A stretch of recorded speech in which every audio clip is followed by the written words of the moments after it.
Are you guys ready for something special today? Today's read-along is sponsored by BookWalker. They are Kadokawa's official ebook store where you can pick up a whole fluffload of light novels and mangas to read in glorious, glorious HD. I have my very own recommendation list that you can check out, which is linked below. One of the light novels featured on there is Slayers, which is the classic adventure fantasy starring the greatest, the cutest, the strongest, and coolest sorceress ever, Lena in verse. Today, I'm going to be reading you some of the first volume.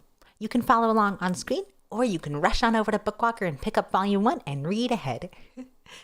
If you're interested in picking up Slayers or any other reading material on my list, you can use my code LEMON, L-E-M-O-N, lemon, like lemonade, to get 600 yen off if you're a new user. That's not limited to Slayers, but I promise you that by the time we're through chapter 1, you will be in love with Lena and dying to read more of her crazy story. I was being followed. So what, you ask? Aw, don't be like that. I know it's a pretty common story. Actually, it's practically an everyday occurrence for me. Look, I'm trying to spin the narrative here. Proper setup and suspense and all that, so bear with me, okay? Anyway, I reckon my pursuers had to be closing in about now. They were bandits, by the way. As for why they were coming after me, well, let's just say I haven't gotten a lot of honest work lately, and my purse was feeling so neglected that I was forced to raid a bandit hideout and avail myself for some treasure. Yeah, I know, it doesn't sound good. I didn't take much, though. Seriously. In the grand scheme of things, it was like the most minuscule speck of dirt under a pixie's fingernail. Yet for some reason, these jerks just couldn't let it go. That's why they've been following me and following me and following me ever since. How stingy can you be? Well, I guess if you're the giving type, you generally don't choose bandit as your top career choice. Anyway, this wasn't quite bandits flitting in and out of my peripheral vision levels of urgent yet. It's just my dainty little legs can only carry me so fast, you know? I can't outrun a bunch of big, stinky men. I know they're going to catch up to me sooner or later. Oh, what will become of our fair heroine, Lena? Who's Lena, you ask? Seriously? Me. I'm Lena. Anyway, I pulled the curtain on my rambling inner monologue as I stopped in place. Dense, unyielding trees crowded both sides of the deserted path, which otherwise cut straight through the forest ahead. The bright noon sun was streaming down through the thick canopy overhead. It was pretty much the same scenery I've been looking at for a while now. Except it was quiet. Too quiet. The birds had stopped singing and the other animals had fallen silent, and I could tell why. There was a clear air of hostility emanating from the underbrush. I'm surrounded. The bandits must have used their knowledge of the area to head me off. I thought about calling out to them, but nothing particularly snappy came to mind. So instead, I just stood still and waited. It was an equally effective way of saying, hey, I know you're out there. I mentioned earlier that I was on a straight path through the forest, but this particular stretch of it was pretty wide. Plenty of space for a proper brawl. See, if I'd chosen a narrower place to stop, I'd practically be asking to be backstabbed from the bushes. Anywho, I didn't have to wait long before a man stepped out of the woods and onto the road ahead of me. He was clearly trying to block my way. Fancy running into you here, little girl, he said, falling back on the same hoary old cliche that not even zombies and skeletons would be caught dead using nowadays. Smooth-shaven head? Check. No shirt? Check. Eye patch? Check. His whole look just screamed, I'm a bandit chief, in an I'm trying too hard kind of way. Oh, did I mention the scimitar in his hand? Basically doubling down on the whole aesthetic. Yep, this was definitely the kind of guy who shows up in the first half of the story only to get smacked down hard by a plucky band of heroes. My favorite part was his skin, which was so greasy it looked like he'd rubbed himself down with lard. You've given us the slip so far. Oh, for the love of... okay, I'd already figured out this guy's vocabulary was maybe 100 words at best, but still, at least try to come up with a line that hasn't been used a million zillion times before. But now it's time we pay you back for all the trouble. You are killing me, old man. At least that's what I was gonna say, he muttered, the grin on his face turning creepy. Uh-oh, what now? I'm gonna be honest here. I don't want to fight you. For one thing, I expect you to give as good as you get. You got balls, you know, or I mean that as a compliment. Anyway, what you did back at our base was a work of art. Scattering us with one big spell out of nowhere, setting fire to everything in your path. Our boss died in that fire, you know? And while we're all running around like chickens with our heads cut off, you went and swiped up the best loot out of the storehouse. Not even we'd do something that cold, little lady. Okay, yeah, that may or may not have been how things actually went down, but so what? No rights for the wicked, that's my motto. I think you got what it takes, so I'm gonna make you an offer. See, I came here to avenge my late boss. That means this goes one of two ways. Either we can chase you down until we kill you, or until you kill all of us. We can agree that's a bad deal for both parties, right? So, how's about you join us instead? I was offended at the mere suggestion. It was absolutely preposterous. I am a law-abiding citizen, after all. No, really, I am.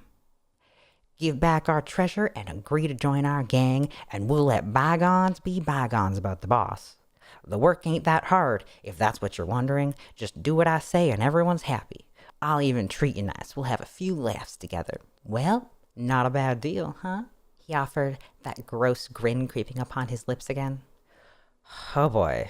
Well, that at least explains a few things. It was starting to sound like this guy was the group's second in command, who'd had his eyes on the boss's digs for years. So when I came along and offed the guy, I was basically handing him exactly what he wanted. That meant he hadn't come after me for revenge so much as he had come to get his treasure back. And once he found me, he'd decided he wanted me, my power, and my body. Too bad I'm not the kind of jerk who teams up with bandits.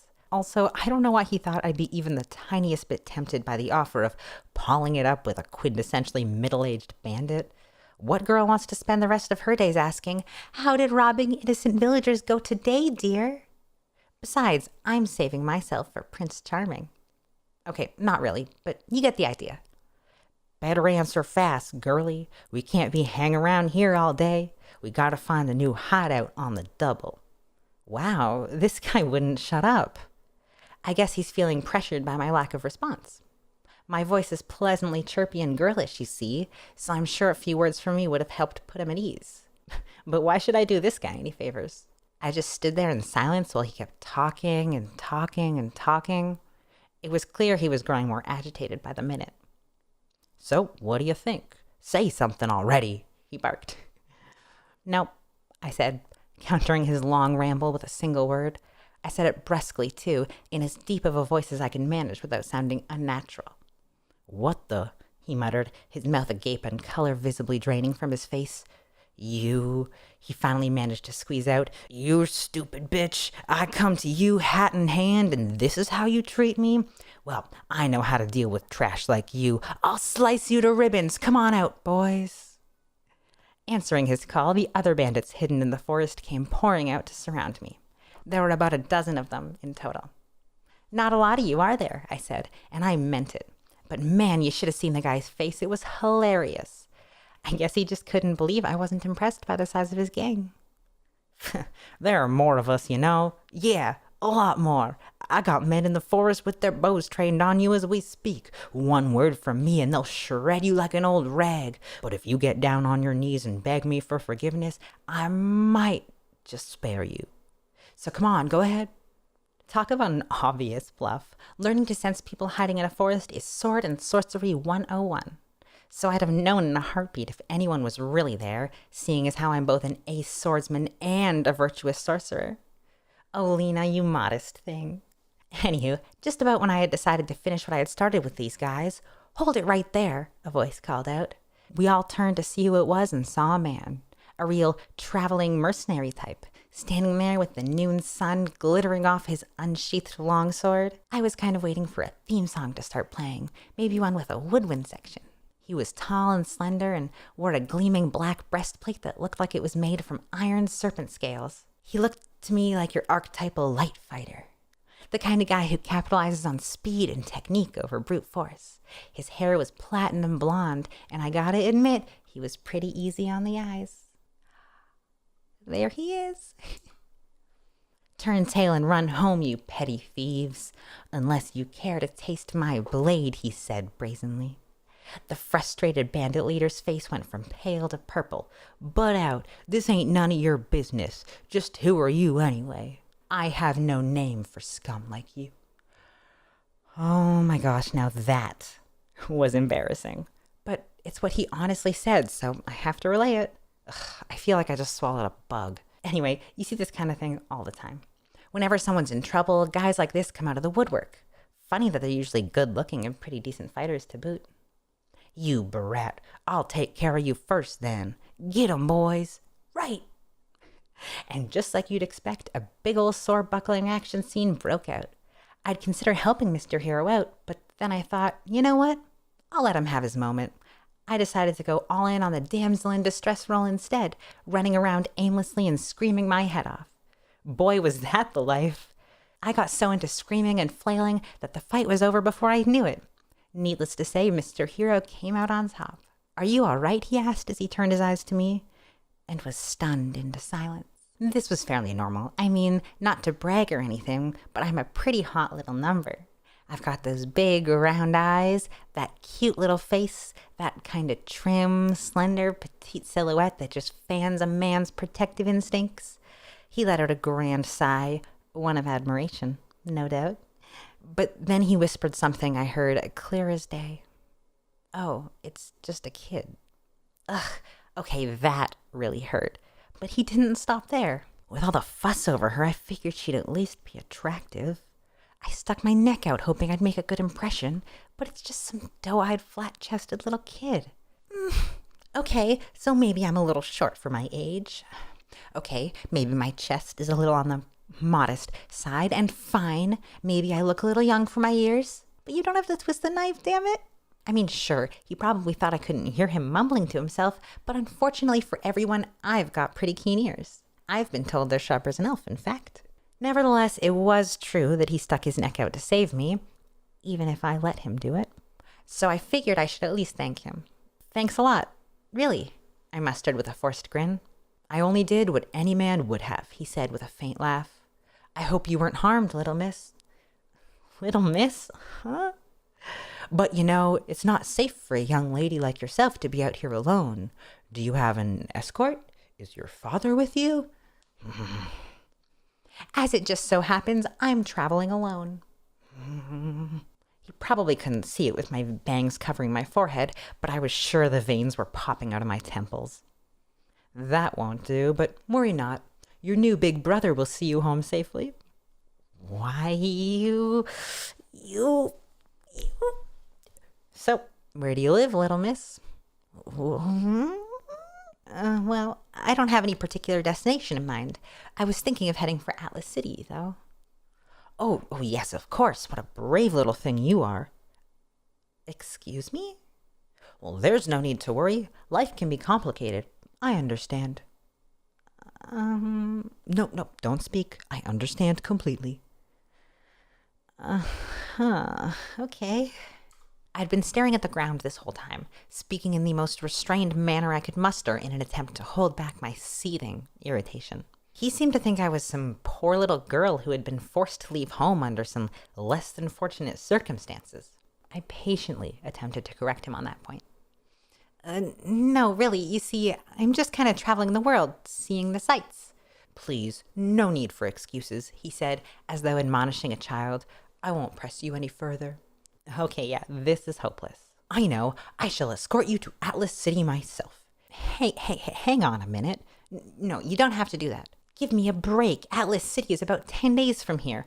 240 hours with this irritating jerk? I was going to get a stomach ulcer. No, my stomach was just plain gonna melt.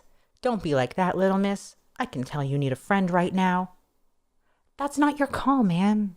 No, you really don't have to do that. That back and forth went on until at last, a few hours later, we were strolling down the main road side by side. Yep, okay, so I gave in. My head was still pounding from the whole encounter. "Oh, that's right. I haven't introduced myself, have I? I'm Gowry, a traveling mercenary, though I guess that part was obvious enough. Now, what about yourself, little miss?" I was irritated enough that I briefly considered giving him a fake name, but my better judgment told me there was no point in bothering. "I'm Lena, just your typical traveler." I was honest about my name, though it should have been blatantly obvious from one look at me that I was anything but your typical traveler. Gowry, however, showed no inclination to call me out on it. I guess he figured I had some reason for lying. You see why I caved at the end? He was clearly a decent dude, a bona fide good guy. If he'd given the slightest inkling of a creepy, "Oh yes, let's travel together, little girl," shenanigans, I would have knocked him out flat on his ass without a second thought. But Gowry seemed genuinely concerned about me, which was why I couldn't just turn him away. But even so, he mumbled to himself, apparently still under the impression that I couldn't hear him when he did this. Babysitting some kid on her way to Atlas City? Not exactly the most glamorous job in the world. But even so, he was really getting on my nerves. Once I got a moment to myself, I let out the big, deep sigh I had been holding in all day. We'd stopped for the night in a lodging town along the main road. After dinner, we went to our rooms. Gowry took his next to mine. My own room was pretty small, with the floors and the walls all made of wood. The furnishings consisted of a bed and a table that held a single lamp, which was the only source of light in the room. Not exactly the lap of luxury, but at least the place looked well maintained. My nose got a heavy dose of the distinctive scent of burning animal oil as I entered the room and bolted the door. I quickly unfastened my cape, which I shrugged off unceremoniously. Ooh, that was one burden off my shoulders. With my cape on the floor, I immediately started rooting through it. It was still jam-packed with the spoils of war from my victory over the bandits. In other words, all the loot I'd swiped. That whole escapade had turned into such a mess that I hadn't had the chance to sort through all of it since I first dumped it into sacks. I tried to be discerning about what I took, passing over anything too small potatoes or too cumbersome, but I'd still made off with quite the haul. I plopped down my outspread cape and started pulling things out of my various leather bags. Then I held my hands up, palms facing together in front of my chest. I began chanting a spell under my breath, and as I slowly pulled my hands apart, a ball of light appeared between them. I tossed the ball of light up towards the ceiling, and the room was suddenly filled with a radiant glow. This was a little spell I knew called lightning. I needed more than just the oil lamp in the room if I was going to get a good look at all my new treasures. Let's see, 200 or 300 considerably sized gemstones. Some of them were scratched, but I could sort that out later. One orichalcomite, ooh, that should fetch a good price. Then there was a pretty big knife. It was technically a magic weapon, but the enchantment on it looked pretty nasty. Probably sends you on a killing spree if you use it too much. Well, might just fetch a decent price at the magic shop somewhere. Next up, a dozen or so coins from the Principality of Ledidus, which had fallen 500 years ago. Woohoo! That one got a whistle out of me. Lucky me, I can sell these to any collector, no sweat.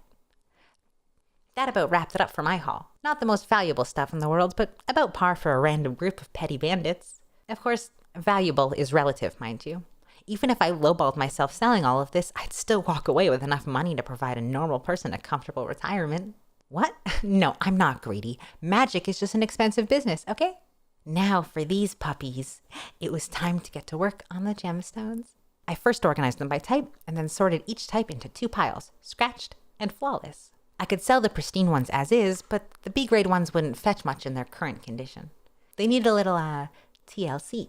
Don't worry, I had a plan. I pulled a few more things out of my bags. The first was a crystal ball type deal about the size of a children's fist, which I gingerly set on the floor. It rolled around a little before slowing to a stop with the marker inside pointing towards the window. Gotcha. That way is north, so... Next, I unrolled a piece of paper with a magic circle drawn in the center of it over the floor. The paper was perfectly square, just wide enough that I could roll it out without straining, and had the color and luster of an elf's maiden's skin. If it sounds like I'm being vague about my tools, materials, and incantations, you're right. The details have been redacted. They're all trade secrets. Sorry. After that, I painted a small piece of wood with a special ink and used it to stamp a smaller magic circle onto a smaller piece of paper. I then set a pristine ruby in the center of the magic circle on the floor and placed the little paper I just stamped upon that. And to top it off, I quietly chanted a fire spell. The little paper burst into flames, incinerated to ash in a flash. Okay, that's step 1, I sighed as I peered at my handiwork. The small magic circle was now visible inside the ruby sitting on the floor. The spell I just cast had sealed it in there. Next, I took one of the scratched rubies in my left hand and held it over the gem containing the magic circle. I then recited a wand spell, which crumbled the gem in my hand like old clay. The newly created ruby dust rained down onto the gem below it. I repeated the same process over and over until I disposed of all of the scratched rubies the same way, leaving a massive pile of ruby dust lying in the magic circle on the floor. Now then, I sprinkled some clear fluid from a small bottle over the pile and held my left palm out over it, chanting a particular pattern of earth and water spells. My outstretched palm began to glow, and the mountain of ruby power let out a flash of light. By the time I slowly pulled my hand away, what had once been a mountain was now a mere lump. Success. Now I just had to wait. The ruby's surface, rough like unglazed pottery, slowly became more lustrous, almost like it was melting, until at last it solidified into a large ruby about the size of an adult's fist, the magic circle still sealed inside. Look at her. Me. Go. After that, I repeated the entire process with the other varieties of gemstones that I'd gotten my hands on. Upgrading them into magical artifacts ensured they'd sell for good coin. They made simple protective talismans when mounted in pendants, and they could similarly enhance the capabilities of weapons and armor. The pendant, bandana, and short sword I wore were all rightly equipped with them. Fashionable, flashy, and practical. They're all the rage with the bourgeoisie. Buy yourself a jeweled amulet today. Whoops, I accidentally slipped into marketing mode there. That's what I get for growing up in a merchant family. Hang in there, Lena. 9 days left to Atlas City. The following day, Gowrie and I set off down the main road again. The weather was perfect. There must have been a river somewhere nearby, too, because I could hear the faint babbling of water. The leaves rustled in the trees, shyly answering the gentle whisper of the wind. Sunlight pouring through the branches dappled the parched roads below. It was an idyllic afternoon. I let out a little sigh. I'm hungry. Hey, keep your judgment to yourself. A girl can't help when she gets hungry. We left first thing in the morning, and the next town was a full day away. It was around noon that we'd spotted a caravan on the side of the road enjoying some trail rations, which clued us into the fact that there wouldn't be any way stations or restaurants along the way. You promised not to say that, little miss, Gowrie said, sounding worn. He didn't even bother to turn my way when I said it. I was more annoyed that he was still calling me little miss, though. Sometimes a man just has to tough it out, he continued. I'm not a man, I quipped back. Gowrie paused for a second there and finally looked my way.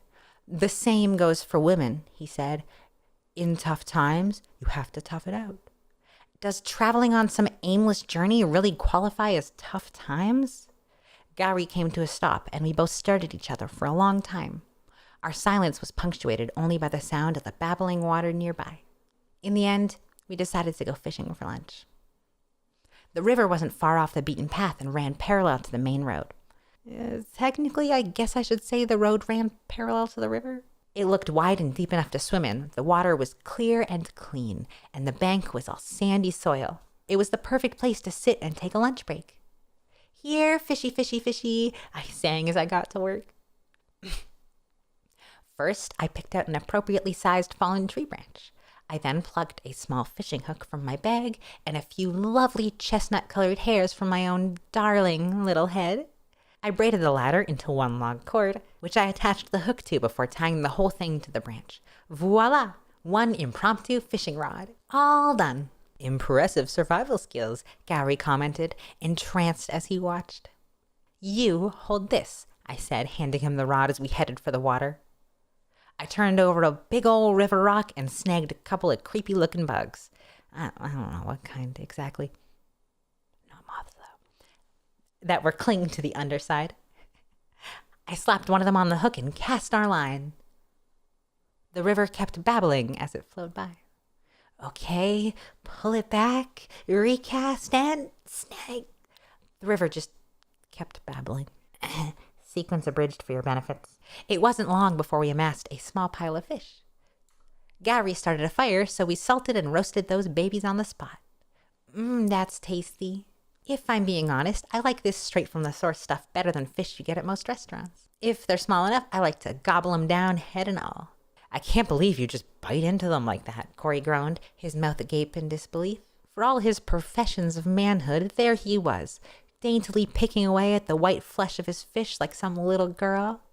What a waste, I lamented. You don't have to eat the head, but at least eat the guts. Well, I don't want to eat the guts. Weirdo, that's the best part, I declared, reaching for my second fish and boldly biting into its belly. But that's like its digestive system, right? He said, wrinkling his nose in disgust. You bet it is. So the bug you caught is with it somewhere in there? Ugh.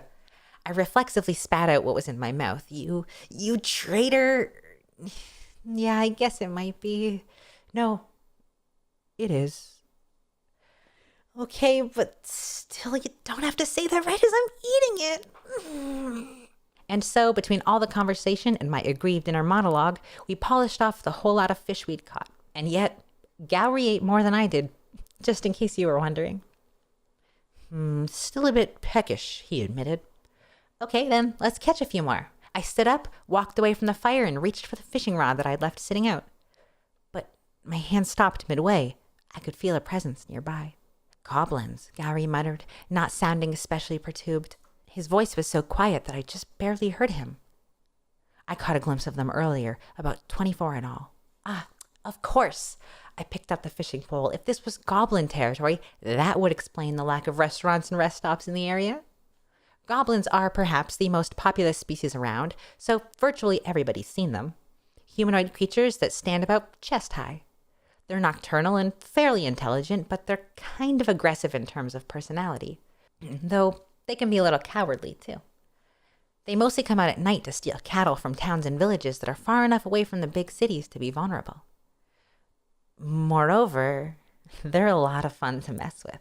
I took the fishing hook in my left hand and quietly recited a little bite at every cast, proper name pending, spell. This was a Lena original, mind you. If it got out, it would spell the extinction of fish everywhere. That's why I kept it in-house, so to speak, and I didn't use it all that often myself. Now, just as I finished chanting the spell, scream! With some strange sort of war cry, the goblins poured out of the undergrowth. They were armed, after a fashion, with rusty little swords and improvised spears made from bits of iron tied to sticks. Goblin highwaymen. Hush! Quiet! I immediately said to the goblin. These goblins all stopped in their tracks. Now's my chance. I used the momentary distraction that I'd created, not that it was especially hard, to cast my line into the water. The river babbled as it flowed by, but other than that, there was silence. The goblins all seemed to be wondering what I was doing as they stood there watching me. Goblins are curious by nature, you see, so I knew they wouldn't attack until they figured out what I was doing. And it wasn't long before I got a bite. Yes, I cried, still in goblin as I yanked the rod out of the water. Yes, big catch. Then I pulled back on the pole while the fish was in the air at just the right moment, unhooking it and dropping it smack in front of the goblins. Easy enough to describe, sure, but a lot harder to pull off. Be impressed, okay? Grab it, I shouted in goblin. Shree, scra, scra, scra. Yes, good voice. By the time the goblins nabbed the fish flopping around on the shore, I'd hooked 2 more. Needless to say, they just kept biting. By the time I hauled 10 fish to shore, the goblins had formed a ring around me. Now I got 'em. Here, I the closest goblin. Scree? It catches a lot of fish, I said It catches a lot of fish, I said to him in his own tongue. Want to try? Scree? The goblin accepted the pole, head inquisitively cocked to the side, and cast the line into the water. He caught a fish immediately. Squee, squee, squee! As his fellows crowded around him in excitement, Gowrie and I made our exit. That was an interesting trick, Gowrie said to me later that night. We'd finally made it to the next lodging town, and we were currently eating dinner at the tavern on the first floor of the inn, which reeked of booze and cheap cigars. In a flash, I tore into the chicken leg in my left hand. It wasn't too bad. Hum, hum, hum, hum, hum. In a flash, I drank down the cup of Lessie's juice in my right hand. Oh wait, that's what Gowrie was talking about. You mean this afternoon? Splat. Gowrie promptly face-planted on the table. Look, I wasn't trying to play dumb or anything. I just hadn't given the whole fishing trick that much thought. No, honestly, I mean it. It was a super simple spell. Practically any sorcerer could have pulled it off. Oh? Gowrie hummed, impressed. Does that mean you're a sorcerer? Now it was my turn to faceplant into the table. Hang on, buddy, I laid into Gowry. Just what did you think I was? The outfit didn't give it away? Just so you know, my outfit this whole time had consisted of pants and tall boots, a loose-fitting tunic kept in place with a thick leather belt, thin leather gloves, a bandana over my forehead, and pauldrons made from the great turtle shells that had been polished thin and smooth, from which my cape hung down just above the floor. Everything was a stylish black, accented here and there with magical glyphs embroidered in silver thread. My outfit was a bit like magical armor, a talisman of protection in its own right. On top of that, I had my accessories, silver bracelets and a necklace, as well as a short sword affixed with one of my own handicraft magic jewels, which sparkled with dazzling light. If anyone could look at all that and assume I was a waitress or a fishmonger or something, they'd have to be brain dead, plain and simple. Now that you mention it, I suppose that's sorcerer's garb. Boy, and here I was sure that you were a waitress or a fishmonger or something. I took another faceplant, this time right into my bowl. It was only then that I realized I hadn't actually finished my soup.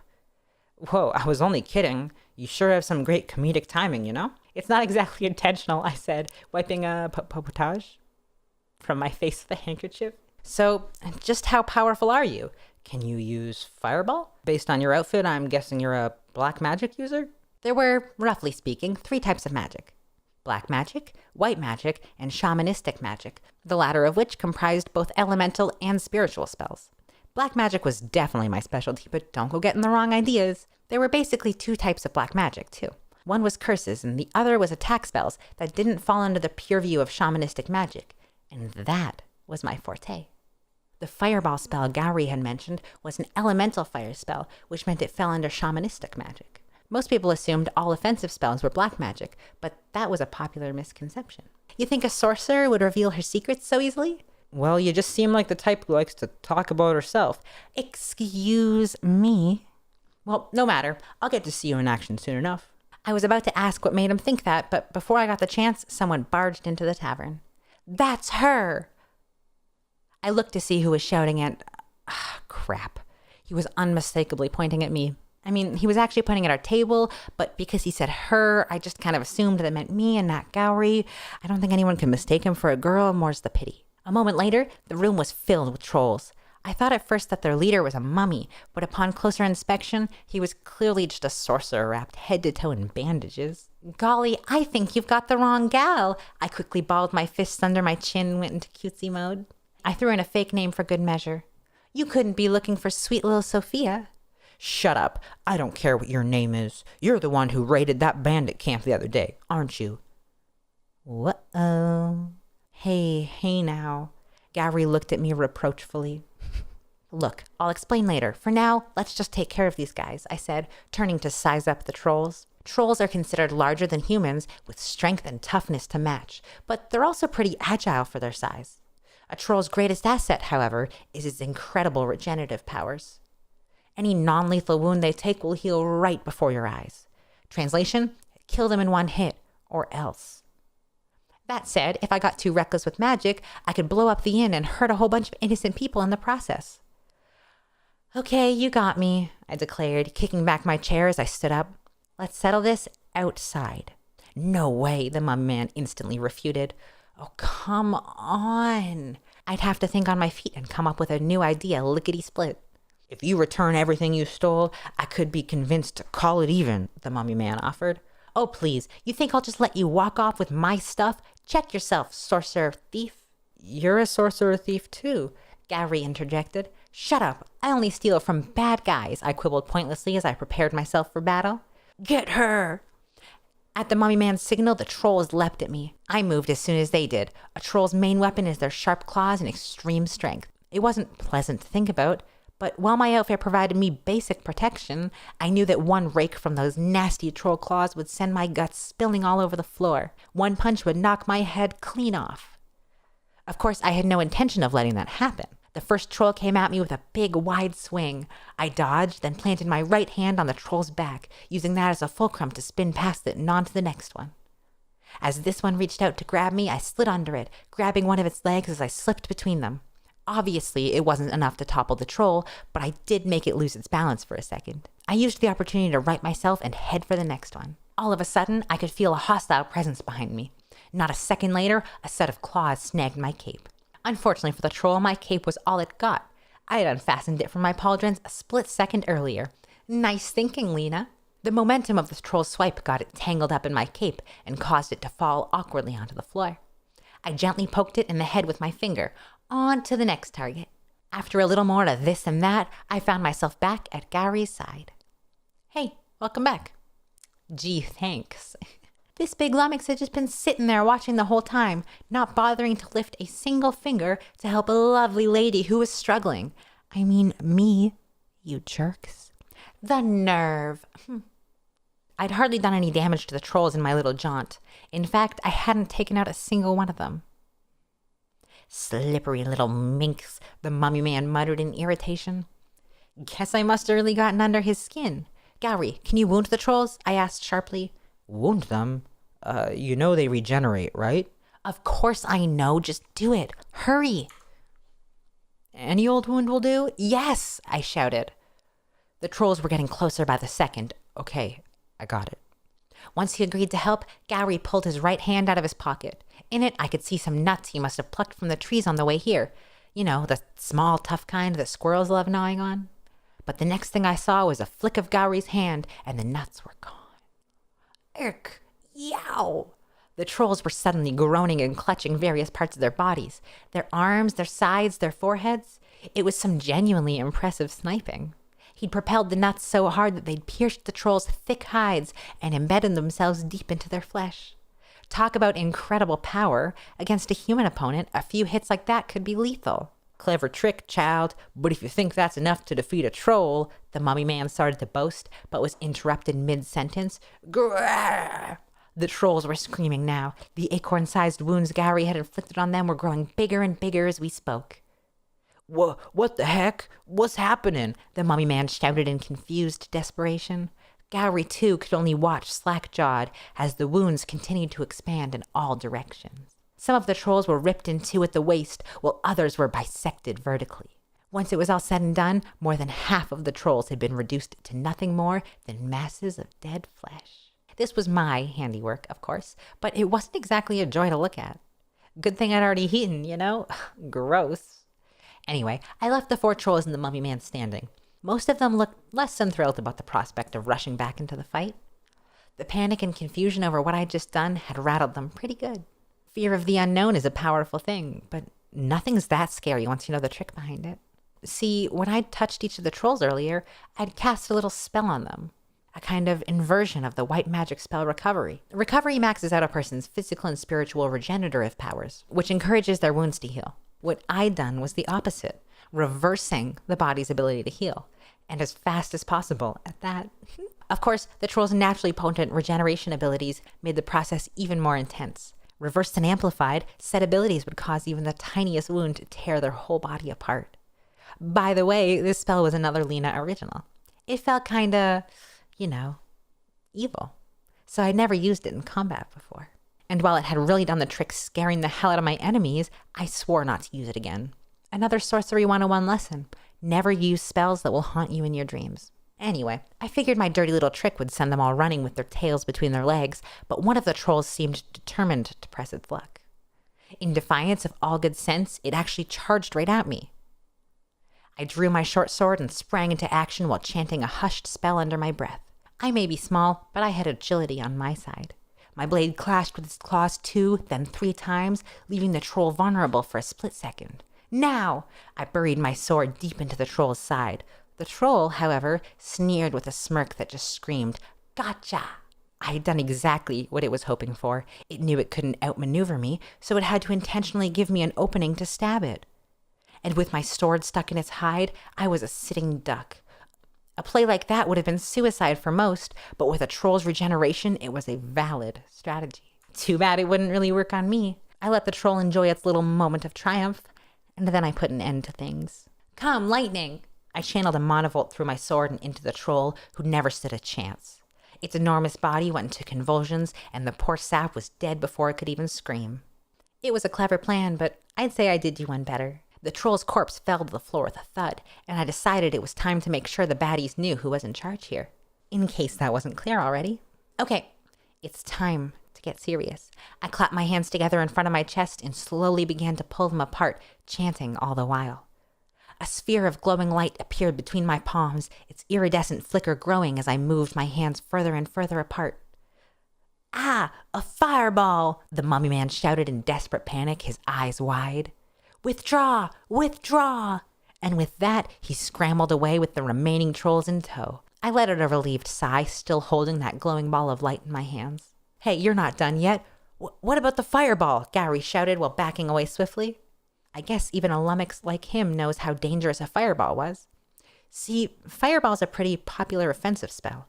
The caster summons a ball of light which, when thrown, bursts upon impact and scatters fire everywhere. Pretty handy for taking out large groups all at once. The actual damage it does varies a lot based on the user's skill, but a direct hit can roast a human medium rare.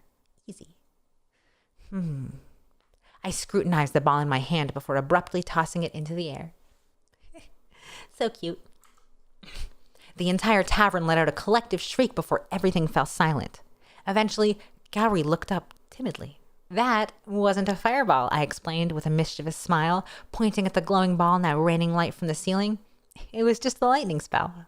"And what are you going to do about all this?" The innkeeper was furious, although I couldn't blame him. Tables and chairs were in splinters, troll corpses littered the floor, and the whole joint reeked of blood. The lightning I'd conjured as a mock fireball had been my undoing. The troll remains, previously obfuscated by the dim lamplight, were now illuminated for everybody to see in all of their slushy, pulpy, disgusting glory. And I gotta tell ya, it was one hell of a splatter. Grotesque doesn't even begin to describe it. If you've ever worked at a butcher shop or seen an animal hit by a carriage, try to conjure that image in your mind for me. Got it? Yeah, this was 100 times worse. It definitely put a damper on the whole come here for a good time and a good meal atmosphere that the tavern had going for it. Unable to take the new decor, about half the inn's customers had already packed their bags and left. So really, I could understand why the innkeeper was mad. Anyone capable of grinning and bearing something like this had missed their true calling. They should quit their jobs immediately and become holy men or hermits. Still, I wasn't going to take this lying down. I mustered my best puppy dog eyes. After magic, playing cute is my greatest talent. I know I've caused you a lot of trouble, but... There, I strategically looked up into the innkeeper's eyes and removed my gloves, then softened and pitched my voice up half an octave. "They would have killed us all if I hadn't done anything." Aha! It was working. I could see his anger deflate into nothing more than a displeased frown. So... I pulled 3 small gemstones from my pouch, keeping my hands tightly closed around them so that the innkeeper couldn't see what I was holding. "If there's any way I can make it up to you..." I then took his right hand with my left, pressing the gemstones into his palm. I still didn't let him see exactly what they were, but he could take a good guess based on how they felt in his hands. Key point here, never avert your gaze. A pretty girl staring into your eyes with her small, warm hands around yours. This was why I took my gloves off. Surely you can imagine how enrapturing this all was to him. "I know this isn't nearly enough, but it's the best I can do," I continued, timidly easing my hand away from his. He looked down at first, but upon seeing exactly what he'd hoped to see in his hand, he clenched the stones tightly. "Well, when you put it like that, I can't be too hard on you. I'll hire someone to clean this mess up so you can head back to your room." Score! I bowed to him modestly several times, then returned to my room with Gowry, who'd gotten off without so much as a single unkind word. The innkeeper apparently assumed I was the one responsible for all of this, and to be fair, he wasn't wrong. I'd been in my share of barroom brawls. I get thrown out on my ear on occasion, but I could usually smooth things over like I'd just done. Feels like the minute you hand someone a few gemstones, they think you're a golden goose. And who tosses out their chance at golden eggs? That said, if I'm asked to leave, I do so without a fuss. It's not like throwing a tantrum gets you anywhere in that kind of situation. "I gotta hand it to you. You got some serious balls," Gowry commented as I plopped down on my bed. Pretty sharp of him to see through my act. "Whatever do you mean?" I asked innocently. Wait a minute. Hey, Gowry, what are you doing in my room? You said you'd explain later, didn't you? Did I? You did. Ah, fine. I had a few things I wanted to ask him too anyway. Okay, I'll explain, but I need you to answer me something first. Sure thing. What is it, little miss? Actually, about the whole little miss thing, no, never mind. Just sit down already. Gowry took a seat in the chair at the table facing me. Okay, I'm sitting. All right, here it goes. I stared at him long and hard. Could you ever come to care for a girl like me? Man, you should have seen him freeze up. It was pretty funny, but I couldn't just leave him like that. Just kidding, I reassured him. Spare me the bad jokes, he said with a long sigh. You nearly gave me a heart attack. What's that supposed to mean? Oh, nothing. Now, what's your real question? And just so you know, I'll never reveal my measurements. Apparently, it was his turn to dish out the stupid jokes. Don't be a weenie. Okay, here's my real question. How did you know those guys were after me? I didn't, he said simply. Then what about what you said right before they busted into the inn? I'll get to see you in action soon enough. Oh, that? He said flippantly. I could feel an aura of menace around the inn. That meant someone outside was after someone inside. If it had been burglars, they would have come in the middle of the night instead. So what made you think they were after me specifically? Don't tell me you're working with them.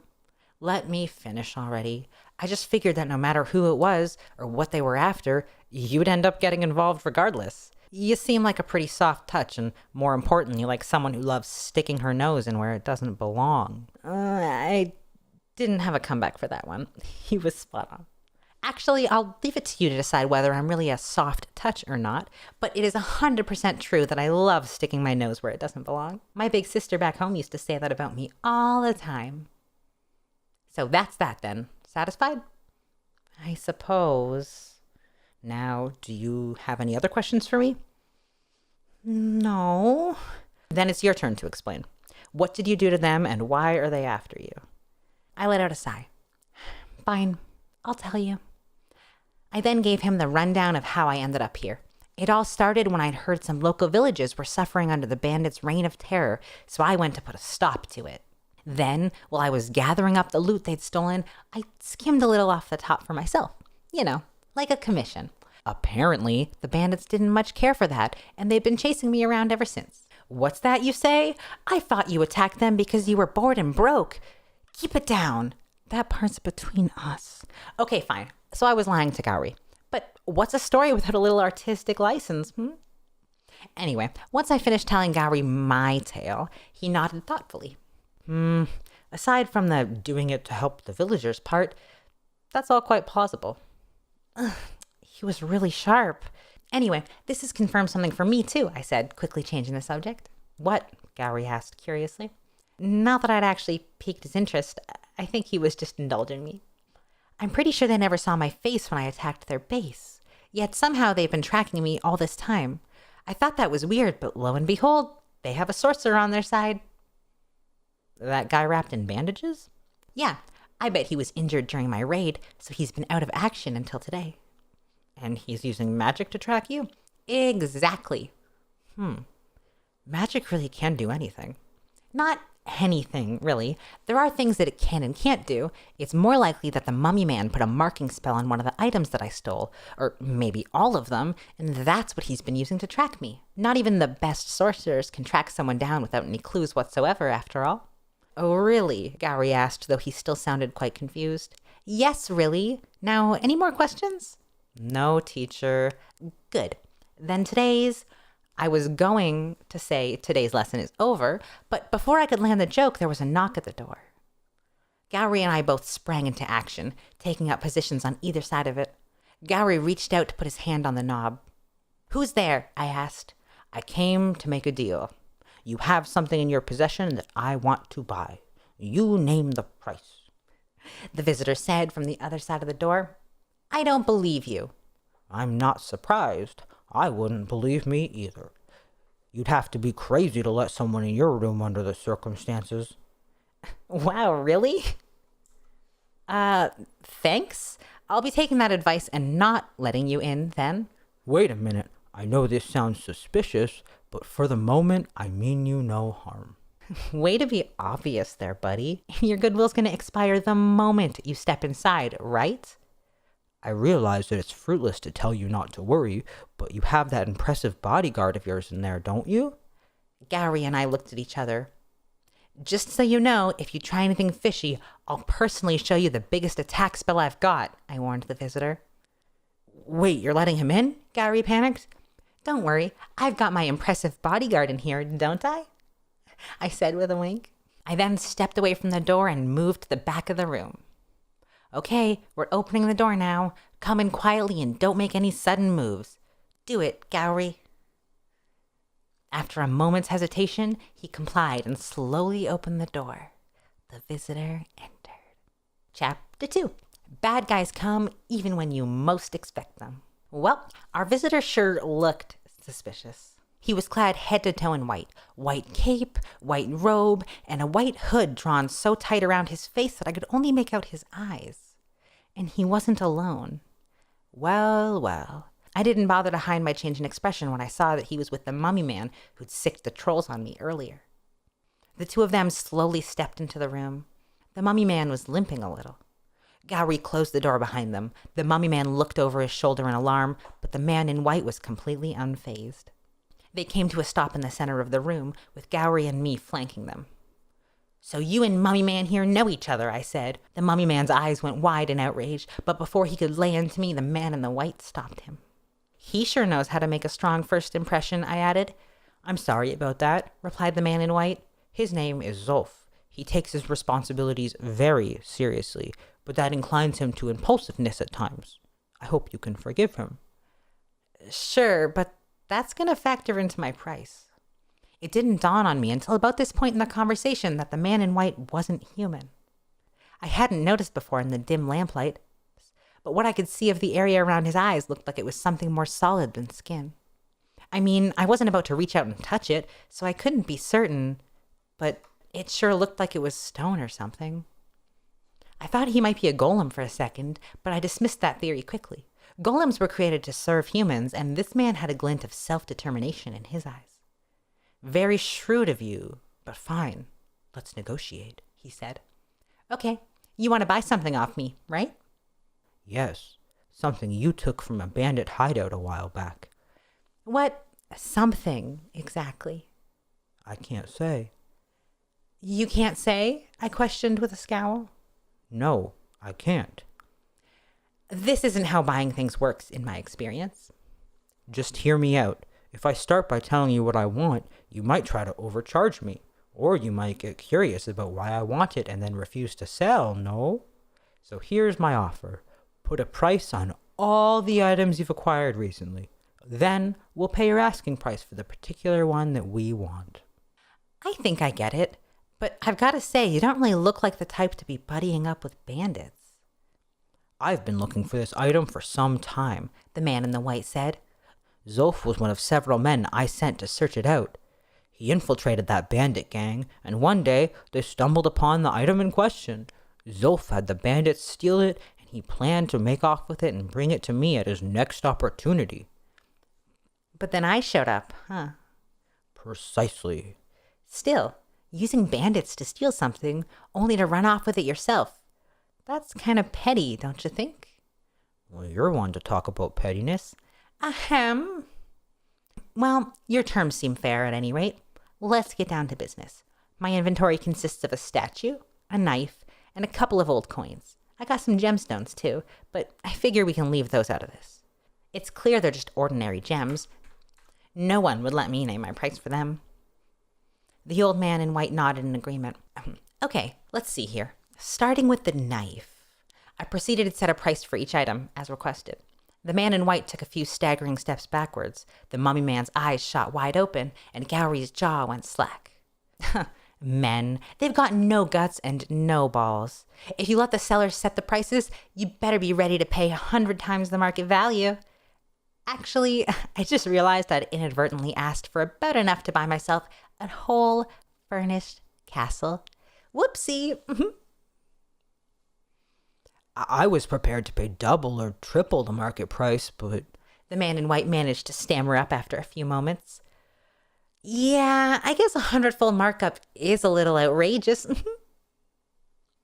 You didn't even realize what you were asking? The man in white asked, exasperated.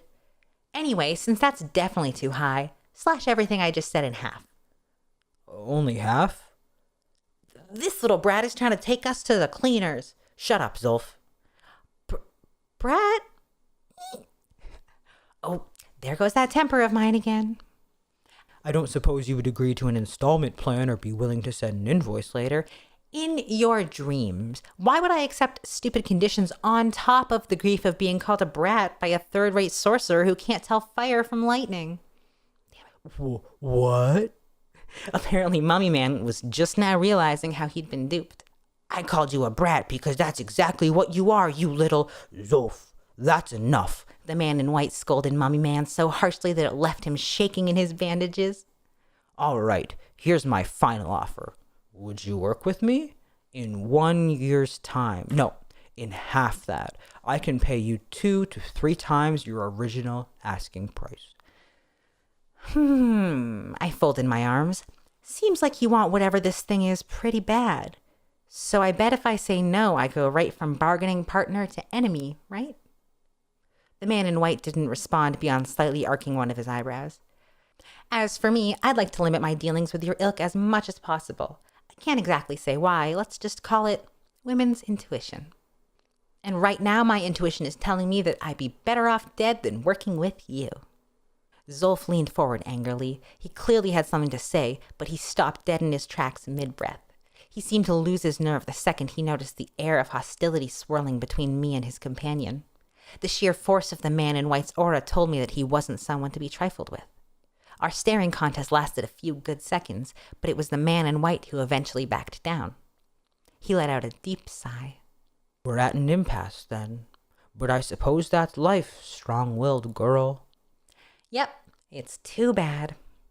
I will withdraw peacefully for today, as promised, but I will return to take the item by force if necessary.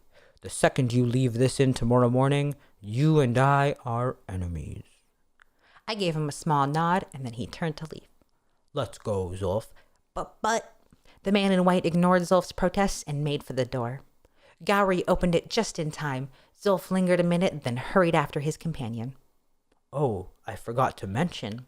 Just on the other side of the door, the man in white stopped and said without turning back. My name is Zagaldis. I'll remember that.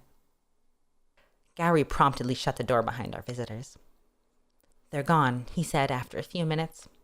So why'd you put those outrageous prices on everything? Would you be happier if I sold them what they wanted at a reasonable price? With a wry smile, Gowry shook his head. Ah, what nice weather. I was currently stretched out on the ground, gazing up on a perfectly clear sky. The sunlight was like heaven, warm and toasty.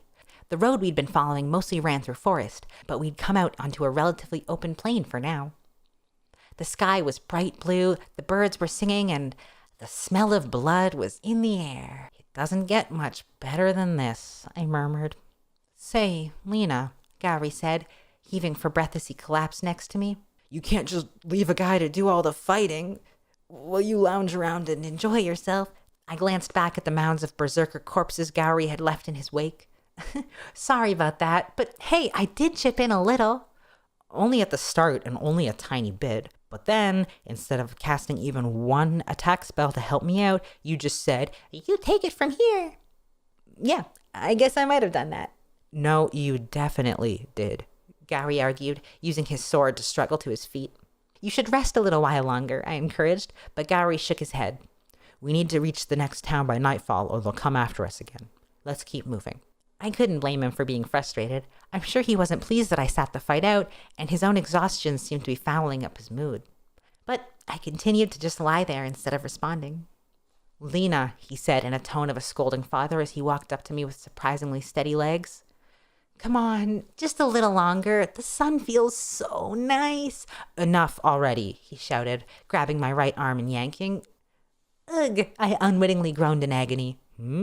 Gowry stammered as he released me. I curled up into the fetal position, pressing my forehead against the ground. I don't like to admit this, but I have a really low pain tolerance. I whispered a faltering recovery spell, focusing the power in my right hand onto my wound. Bit by bit, the pain began to recede. Normally, a wound this size would have healed a lot faster, but this one was especially slow going. I had to wonder. Lena? I looked up at Gowrie, trying to remain as calm as I could, even though I knew there was no hiding it now. Are you hurt? He asked. I gave him a little smile, which probably didn't do much to reassure him. Just ate too much. Gowrie moved around in front of me, sat down, and looked at me hard. What? I stared into his eyes, and he stared back into mine. I groaned again as a new jolt of pain ran through me. Gowrie had thrust his hand into my cape, incidentally brushing the wound on my right side. He quickly pushed his hand back when he saw how I responded, however. He whispered in a hushed voice. You're covered in blood. I'm fine.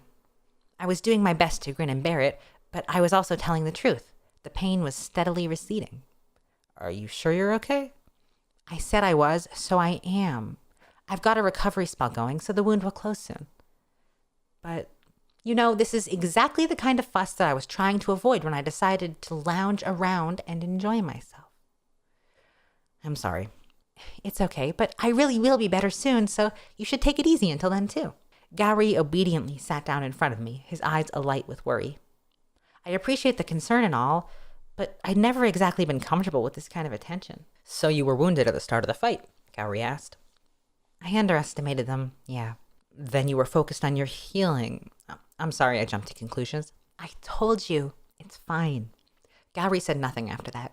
We stayed put for a while, simply letting the breeze blow past us. So about what those guys are after, I finally spoke up, breaking the silence. After we parted ways last night, I looked into a few things. Yeah? Yeah. Remember what I said yesterday about how the mummy man had probably marked an item with magic? Did you figure out what it was? I disappointedly shook my head. What I swiped from the bandits included an orichalcum statue, a large knife with an enchanted blade, and a few gold coins that would make a collector go bug-eyed. None of it had a marking spell on it. But then, that means it's safe to roll out the coins. They're not innately trackable. That leaves the knives and the statue. Isn't all this talk irritating your wound? Huh? Oh, no, I'm fine now. I'm nearly all healed up. Nearly? Now, I'm fine, really. Now, as for what we have left, the knife's enchantment is kinda nasty, but it's trackable. On the other hand, the statue is made of a metal called orichalcum, which has some degree of magic sealing properties. So it's not trackable then? It is, actually. When you run a search on the astral plane, the spiritual waves traveling in the direction the metal lies in. Are you following any of this? Nope. Well, the point is that the statue is indeed trackable too. Then it has to be one or the other, right? But why are those guys so desperate to get their hands on it? That's the question, yeah. I'm still working on that. Orichalcum is a ton more valuable than gold, and the enchanted knife is a real piece of work. Yet neither object is worth the trouble they're putting themselves through to nab. They even said they'd pay you triple your asking price in 6 months, which tells us just how much it's worth to them. Maybe it contains the location of a big hidden treasure or something. A somewhat whimsical theory, but not impossible. Or perhaps it's a key of some kind, I added. With certain applications of magic, you can turn something into a key. I've heard of noble estates in the city of magic that are rigged up that way. If a young woman enters a fountain in the courtyard, for example, it opens up the door to the treasure vault or something. In that instance, the young woman is the key. So the key doesn't have to be magic itself. Exactly. So either the statue or the knife might unlock something. That's one possibility, at least. I don't feel like we've narrowed this down at all. We're still short on clues. Here we go. There, I managed to pick myself up. My legs still felt a little unsteady, but I could walk at least. Hey now. I'm fine, I swear. I'm just a little tired, but we better get going, right? Gowrie looked at me disapprovingly as he stood up, and then... Eek! I let out a little shriek as he swept me up into his arms. Hey, what are you doing? I shouted, well aware I'd turned beet red. I'll carry you a while. I don't think you're in any condition to be moving around on your own. I told you that I'm fine, and you're still pretty wiped out, aren't you? My grandmother always told me to be kind to children, Gowrie said with a wink. There were footsteps out in the hall, and I wasn't just hearing things. I'd been resting in bed at the inn for a while now, and despite being tired, my churning thoughts were making it hard to sleep. That restlessness may have just saved my life, however. These weren't the footsteps of a drunk old man heading back to his room after a nightcap. It was a group trying as hard as they could not to make a sound. I sat up in bed. There was no way to know for sure that I was the one these intruders were after, but given recent events, it seemed pretty likely. I decided to play it safe and prepare for the worst. Little by little, the footsteps drew nearer. What's gonna happen to Lena and Gary? What's gonna happen to Lena and Gary? What? Today we finished the first chapter and a small chunk of the second chapter. To find out what happens to Lena and Gary in the rest of the volume, and to follow their story going forward, you can pick up the ebooks over on BookWalker. If you're an old school anime fan who knows that Slayer's tale inside out, BookWalker's website lets you sort by genre, ranking, or even publisher, so you can see what else J-Novel Club has available. My code LEMON, L-E-M-O-N, down there, lemon, gets new users 600 yen off any purchase, and it's not limited to Slayers, though of course I highly encourage you to pick up where we left off, because you hung out with me for this long, right? I hope you enjoyed, and thanks for hanging out so long today.